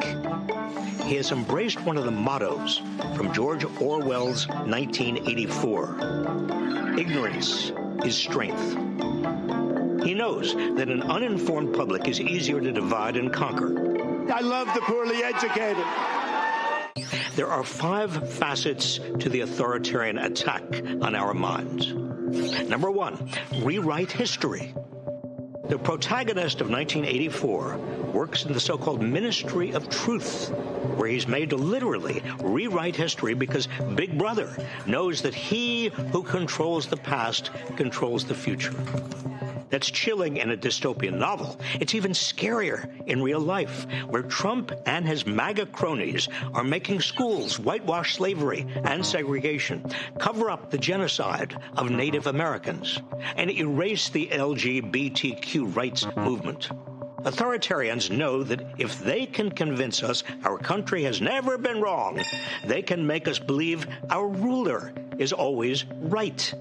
If they can make us forget how brave activists fought for change in the past, they can stop us from seeking change in the future. Rewriting history goes hand in hand with the next facet of the attack on our minds. Number 2, gut education. As Trump tries to abolish the Department of Education, he's also proposing to cut funding for K-12 public schools and to force universities to give him influence over student admissions, faculty hiring, and what's taught. As a professor, I know firsthand how education empowers young people's minds. We can't have a functioning democracy if people cannot deliberate critically about it. That's why authoritarians replace education with indoctrination. Children will be taught to love America. Children will be taught to be patriots. Instead of teaching students to think for themselves, authoritarians seek to instill blind allegiance and to suppress dissent. That's why the Italian and German fascists of the 20th century immediately turned their country's educational systems into instruments of the party. Placing a chokehold on universities also relates to the next facet of the attack. Number 3, dismantle science. By freezing university research grants and attacking the National Institutes of Health, the National Science Foundation, and USAID, Trump is stifling medical and scientific research. And his cuts to the Centers for Disease Control and the Food and Drug Administration put all of us at risk. He's also abducting scientists who disagree with his administration. Can you imagine a crueler way to rob America of the global intellectual capital that has helped us become the world leader in scientific research? All of this moves us further from cures for cancer, Alzheimer's, and HIV. This could seem baffling if you don't recognize it as part of a larger strategy. We all get sick. So how can medical research and disease prevention be political? Because science acknowledges objective facts. Authoritarians insist that the ruler is more powerful than the facts. As Orwell wrote, it means a loyal willingness to say that black is white when party discipline demands this. Another way to attack facts? Number 4, suppress the media. As I call it, the fake news media. From suing ABC and CBS over their news coverage, to threatening to strip network broadcast licenses, to defunding PBS and NPR, Trump is trying to silence major news sources. He wants control over what information Americans can or cannot get. A free press exists to question authority and help the public question it as well.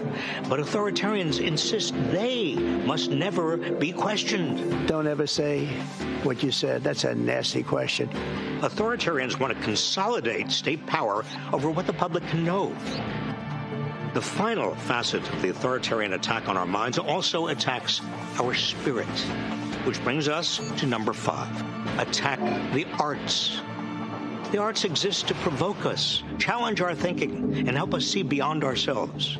They're an important and independent aspect of an educated society, which is why authoritarians have historically attacked the arts.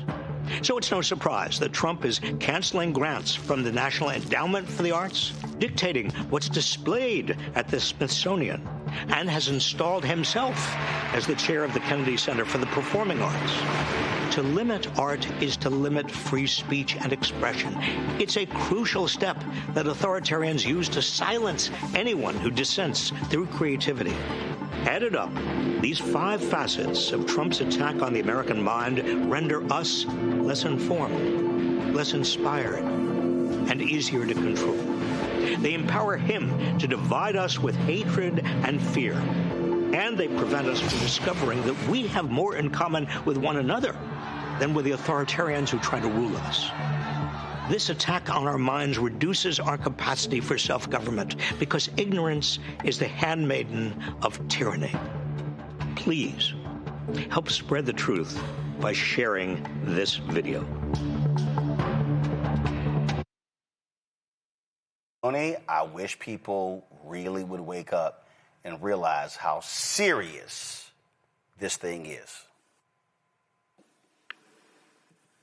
Me too. I'm really, really happy that you showed that video, actually, Roland, because, to what you were saying earlier, I'm not even surprised about the indoctrination of Texas. As you said, it's a playbook, play off of what we've seen done in Florida, and what we talked about a few weeks ago with Turning Point USA and starting in high schools with the Club America. Indoctrination is going step by step. If we look at the 5 steps delineated, rewrite history, we've been seeing that done. They're taking the books out of the classrooms. They're gutting the education system. They're dismantling sciences. They've torn apart all of the, national institutes of health and all of the other healthcare agencies and scientific agencies that help us move forward and be the champions of the world in science. They've suppressed the media. Thank goodness for Black Star Media and that it's not controlled by the powers that be. And they've attacked the arts, and even mentioning that Trump installed himself as the head of the Kennedy Center, and we saw what happened today with his attempted renaming. And so these facets have been followed to a T.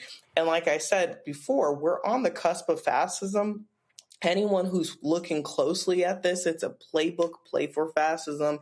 Trump wants to install himself as a dictator, as a king, and he's doing an excellent job at carrying out these things step by step. So I think as Black America, we have to wake up and make sure that, again, we're making sure that we are assessing our political capital in these upcoming 2026 elections. When you say that politics don't matter and it doesn't matter what you do at the polls, this is exactly the type of president that we get. A lot of Americans are seeing now that it actually does matter. Politics does actually hit close to home. And if you're not paying attention, quite frankly, you have to be after seeing this video. Absolutely. Gonna go to a break. We come back. Headlines with Brittany Noble. Back in a moment. Quiet part out loud. Black votes are a threat, so they erased them. After the Supreme Court gutted the Voting Rights Act in 2013, Republican legislatures moved fast. New voter ID laws, polling place shutdowns, purges of black voters from the rolls. Trump's Justice Department didn't stop it. They joined in. In 2018, his DOJ backed Ohio's voter purge system, a scheme that disproportionately erased black voters. Their goal, erase black votes and political power. Yeah, that happened. These are the kinds of stories that we cover every day on Roland Martin Unfiltered. Subscribe on YouTube and download the Black Star Network app. Support fact-based independent journalism that centers African Americans and the issues that matter to our community.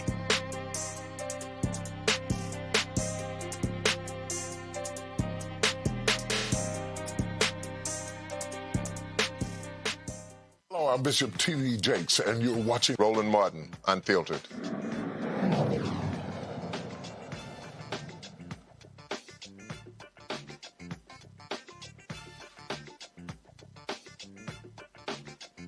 All right, folks, time for Black Star Network headlines with Brittany Noble. Roland, Black Lives Matter members in South Bend say the city's Community Police Review Board is failing to hold officers accountable. On Thursday, members canceled their meeting, further delaying a review after police officers detained a 14-year-old girl outside a McDonald's in August. The meeting agenda included a vote on whether to uphold the department's decision to exonerate the officer, as well as discussion of possible policy recommendations, specifically whether the police department needs clearer age-specific de-escalation training. Also, U.S. Immigration and Customs Enforcement say they have data showing deportations of people from African countries are on pace to nearly triple this year. The report also finds that some deportees have been sent to countries where they have no personal ties, often facing dangerous and deplorable conditions. Organizers with the Movement for Black Lives say black migrants now make up 10% of the black population in the U.S. and more than 7% of all non-citizens, arguing they are disproportionately targeted. Well, new research from the American Cancer Society finds that black Americans continue to face significantly higher cancer death rates than white Americans. Black men have a 14% higher overall cancer mortality rate, while black women face a 10% higher rate. Researchers say barriers to prevention, screening, and quality care remain key drivers of these disparities. Well, after facing backlash for displaying black Santa decorations in his yard, Chris Kennedy is now taking his message on the road. Since 2020, Santa Chris has made nearly 100 appearances each year, spreading holiday cheer all over Arkansas while promoting inclusion and representation. He says his visibility has inspired other black Santas and Santas of all backgrounds to join the movement, reinforcing the message that Christmas traditions and holiday magic are for everyone. We'll have much more for you coming up on Roland Martin Unfiltered. Stay with us. If in this country right now, you have people get up in the morning and the only thing they can think about is how many people they can hurt, and they got the power, that's a time for mourning. For better or worse, what makes America special, it's that legal system that's supposed to protect minorities from the tyranny of the majority. We are at a point of a moral emergency. We must raise a voice of outrage. We must raise a voice of compassion. And we must raise a voice of unity. We are not in a crisis of party versus party. We are in a crisis of civilization, a human rights crisis, and a crisis of democracy itself. And guess what? You've been chosen to make sure that those that would destroy, those that would hate, don't have the final say, and they don't ultimately win.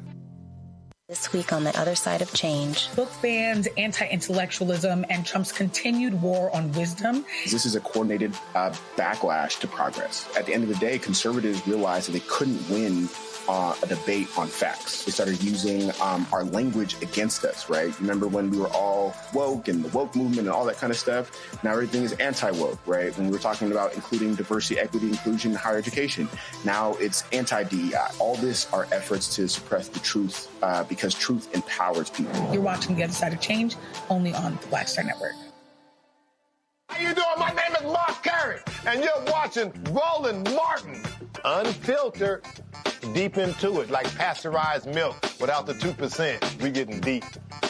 You want to turn that shit off? We're doing the interview, motherfucker.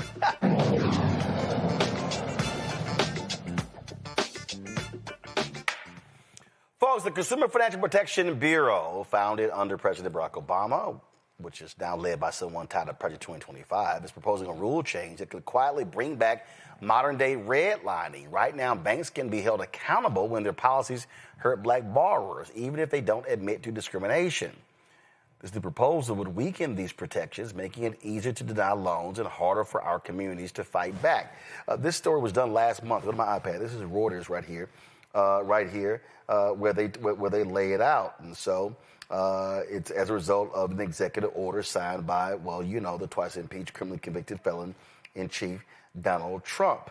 And so, again, look at this here. Requiring companies to prevent discriminatory outcomes in practice encourages favoritism and unfairly burdens them, according to the White House, a position rejected by consumer advocates. So, Matt, I don't know how many times I can say they don't give a damn about black people. They don't give a damn about protecting. They say, corporations, man, y'all can do whatever y'all want. If y'all want to screw these people, go right ahead, and we gonna let y'all do it.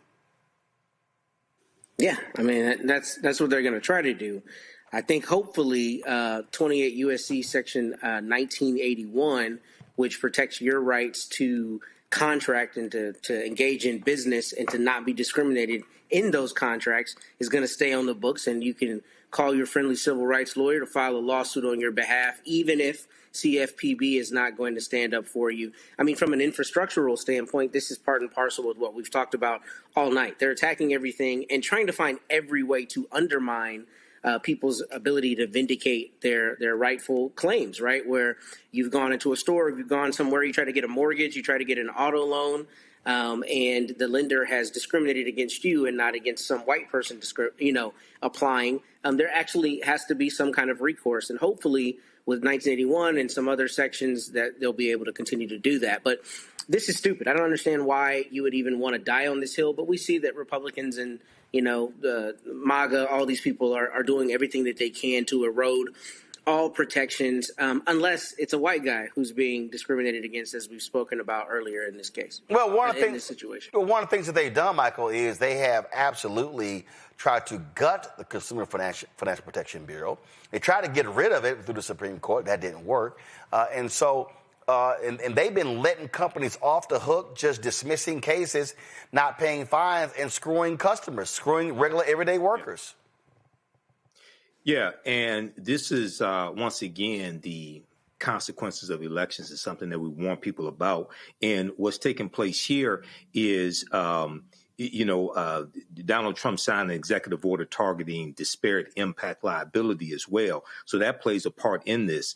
The Legal Defense Fund did a press release about the negative impact that this rule change would have, especially on African Americans.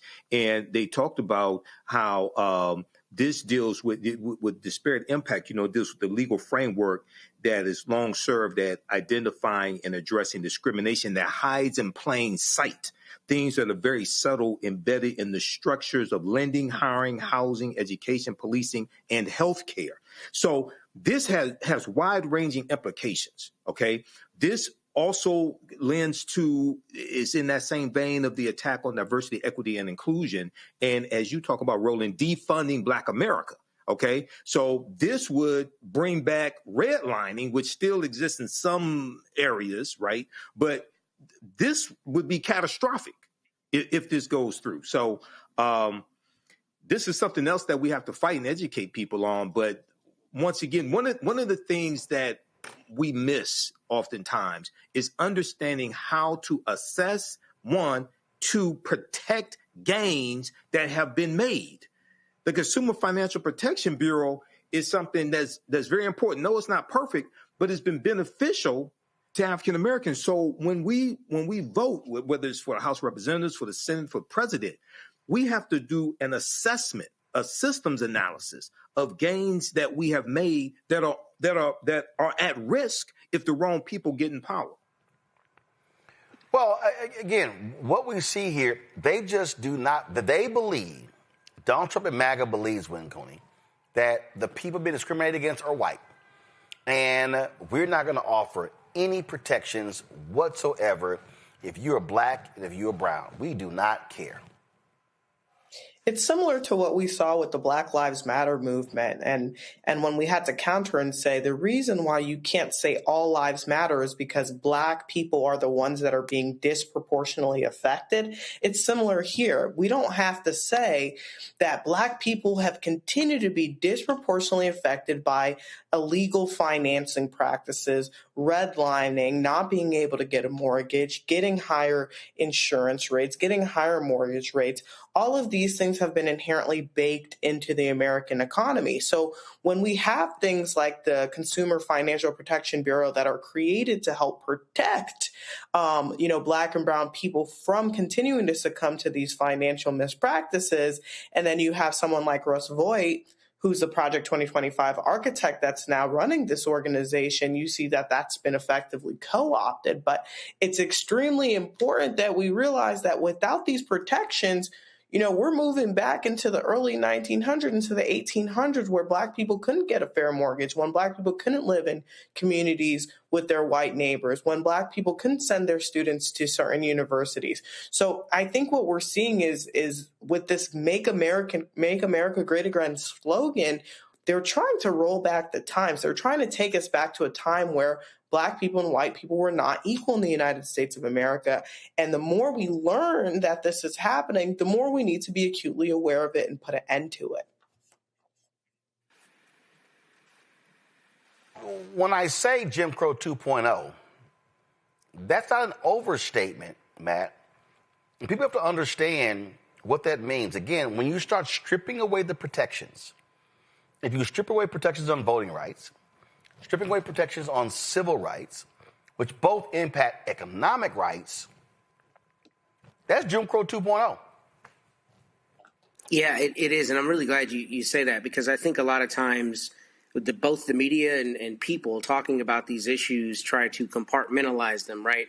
And say the effect of this one law being repealed or rescinded or affected in some way is going to affect this one discrete aspect of life. But the reality is it is a full frontal assault on all aspects of life to make life worse for Black people by not only devaluing Black people, but by leveraging the infrastructure to put people in on things like the library boards. I mean, we've talked about it here, but it's been a huge issue in this community. The literal library boards, who's sitting on the library board, what book is being put in, all of that is, as Michael always says, it's part of a, Project 2025 and a larger assault on every aspect of it. And I want to correct myself earlier. I said the wrong number. It's 42 USC 1981.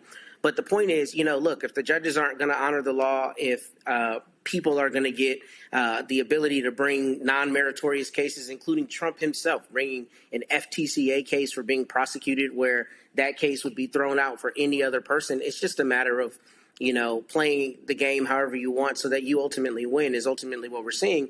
And I think it is going to usher in Jim Crow 2.0. And I think, as I said earlier, it's all the polite society citizens who are on board with that that's making it a much bigger issue, because there's not a moral question in the way it was framed during, I think, the thick of the civil rights movement. There's still the same moral issue, but it isn't being framed the same way by as many people. Because part of it is, you've got all these people at all levels of white society primarily who are on board with this, and they're not seeing people getting hosed down in the streets the same way, but they are seeing people continue to have their rights eroded and continue to have things like redlining happening in 2025. So it's a full frontal assault, and I think we have to look at how all of these parts coalesce together to make a worse quality of life for us. And again, on this point, I need people to understand what is going on here. And really, I'm talking about folks, y'all got to get this. And we can't just keep just walking around like, all right, man, this really ain't no big deal. Yeah, y'all saying this here. This is what has to be shared. There's a complete downflow to all of this. It's a complete downflow. It goes top to bottom. It goes top to bottom.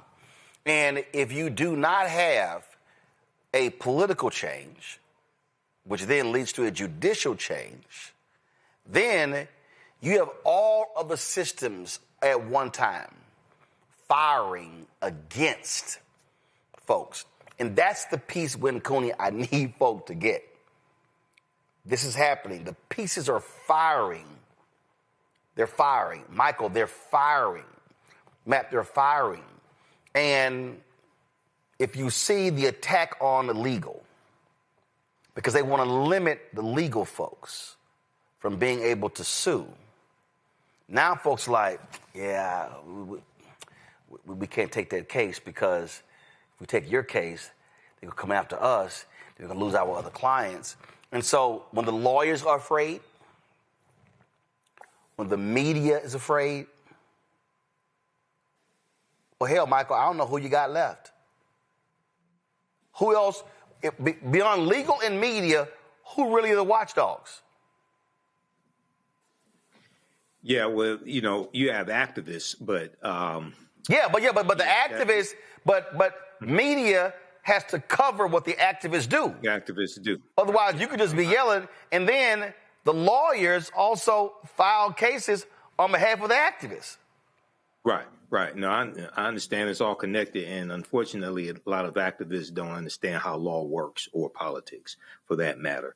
Yeah, this is why we have to keep educating people and building power, and also leveraging our economics to enforce our political agenda. So all of this is connected. The tariffs. There was an article from BlackEnterprise.com that I was reading and that I shared on my social media that deals with how Trump's tariffs have stymied black business growth. Well, you had black economic empowerment gurus or whatever the hell they want to call themselves that were telling black people, you don't have to vote. You just have to build businesses and do like the Asians do and invest in the stock market or things like this, right? Well, all this is being attacked. The tariffs are drastically hurting African-American owned businesses to the point where they have to shut down. Then you have 8.3% unemployment rate for African-Americans, right? We're about to lose 22 million, about to lose the Affordable Care Act subsidies. So there are going to be a lot of black people walking around with no health insurance, okay, as well as white people. It's going to devastate red America. It's going to devastate these former Confederate states. So we have to understand politics is the legal distribution of scarce wealth, power, and resources and impacts every aspect of our lives. So today's show is like extremely, extremely important. I hope people go research and read these articles that we're talking about and that you're showing, Roland. And I haven't watched the Diddy documentary either. I really don't plan to. I got too much damn research to do dealing with factual things that are happening that are kicking our ass to deal with Diddy or 50 Cent. We literally are facing dire consequences, so I just need people to understand. All right, folks. Matt, what you doing this weekend?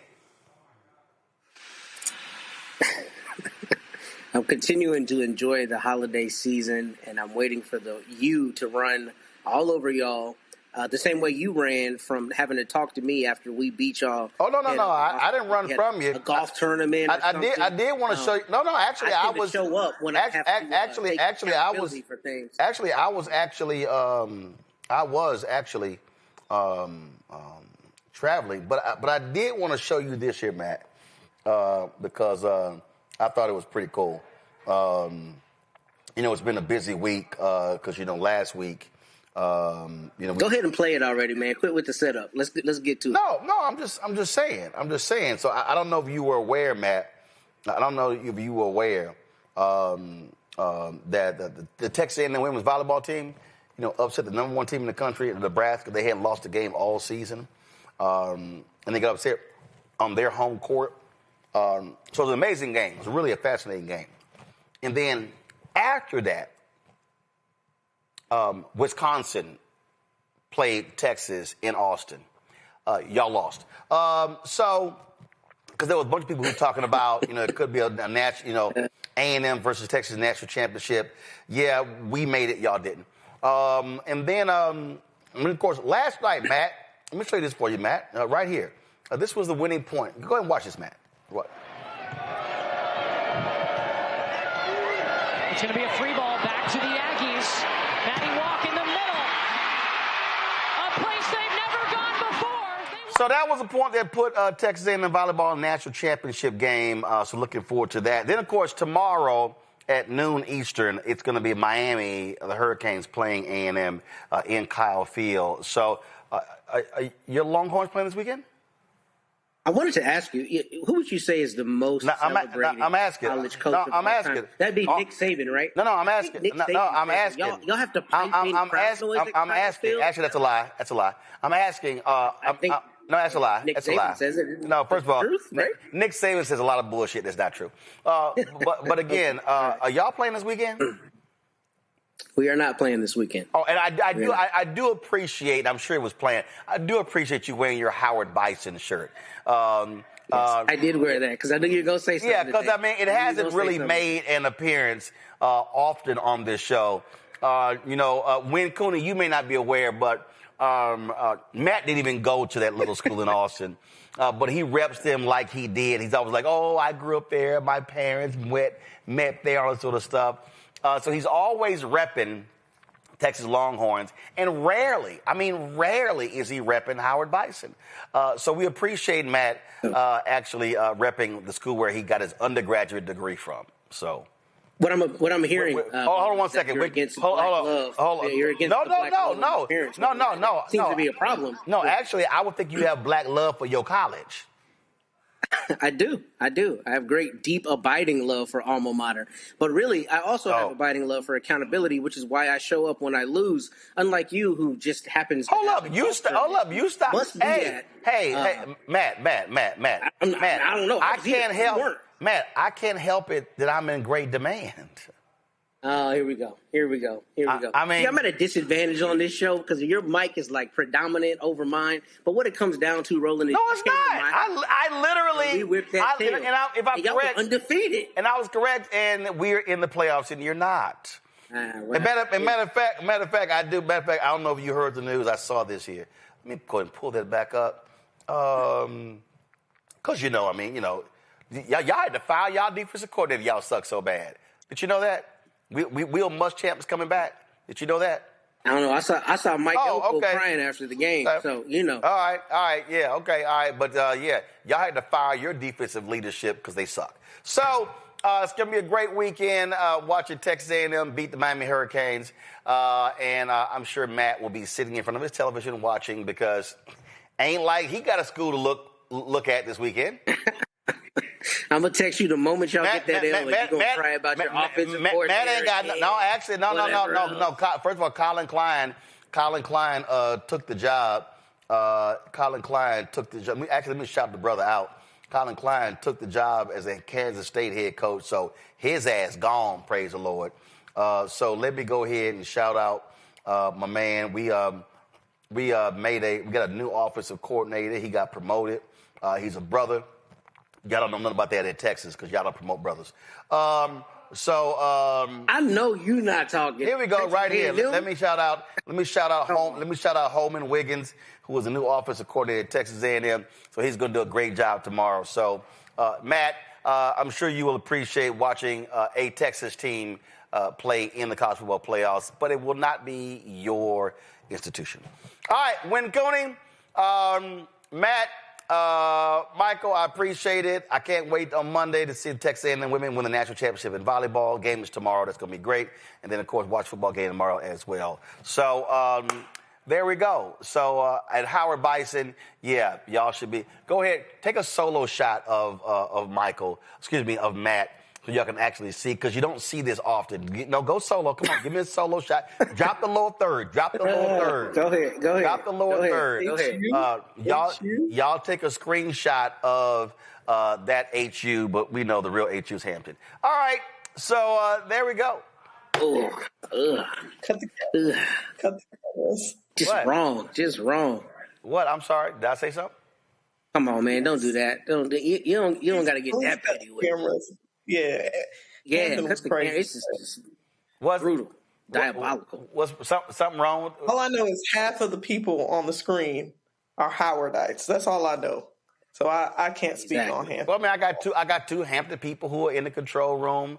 I don't see. So I mean, that's what I'm saying. So I don't really care. Y'all go back and forth. It don't even matter.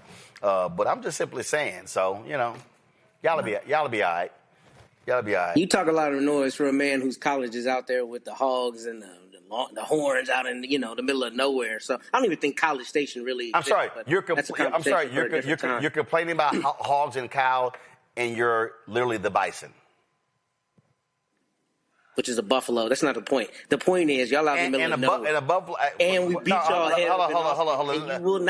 Let me help you out. Let me help you out. You're saying we're out in the middle of nowhere. But let's stay focused. When you got 78,000 students, you kind of need some space. I'm just saying. So there we go. So again, enjoy your Poulan Weed Eater Bowl or wherever y'all going. I'm not sure. It's I don't know. Is it the M&M Bowl, the Tic Tac Bowl? I'm just saying. When the U runs all over y'all this weekend, are y'all going down? I want you to wear a Miami. Where y'all playing? Are y'all Friday. playing in Shreve? Oh no, are y'all the Citrus Bowl? You know what? Nobody cares. They only care about the playoffs, and y'all not there. Okay. All right. There we go. So that's it. Y'all have a good weekend, good holidays, and Matt will sure to wreck it for you with Texas A&M wins. All right, with Cooney, Matt, and Mike, appreciate it. Thanks. Saw horns off. There we go, folks. If you want to support the work that we do, please join our Bring the Funk fan club. If you want to contribute via Cash App, use the Stripe QR code. You see it right here, bottom left-hand corner. Use that for credit cards as well. PayPal's R Martin Unfiltered, Venmo's RM Unfiltered, Zelle, Roland at RolandSMartin.com. Roland at RolandMartinUnfiltered.com. Checks in money order, make it payable to Roland Martin Unfiltered, P.O. Box 57196, Washington, D.C., 20037-0196. Get my book, White Fear, How the Browning of America is Making White Folks Lose Their Minds, available bookstores nationwide. Get the audio version I read on Audible. Also, you want to get out Roland Martin Unfiltered Black Star Network swag? Go to shopblackstarnetwork.com. It's all there. And, of course, all these black-owned products you see to my left right here, all of this, you name it, we got it. All kinds of stuff. Support black-owned businesses. It's not too late. Christmas is a week away. Support the businesses. Shop blackstarnetwork.com. Download Fanbase. And also, they've extended the investment. So $16.4 million has been raised for Fanbase. $16.4 million has been raised. $600,000 left. Go to startengine.com for more. Startengine.com/Fanbase for more information. Folks, that's it. I'll see y'all. No, actually, I'll see y'all on the first Monday in January. I go on vacation, but Brittany Noble's going to be holding it down, bringing us all the great news and information right here on the Black Star Network. So y'all have a good one. Holla!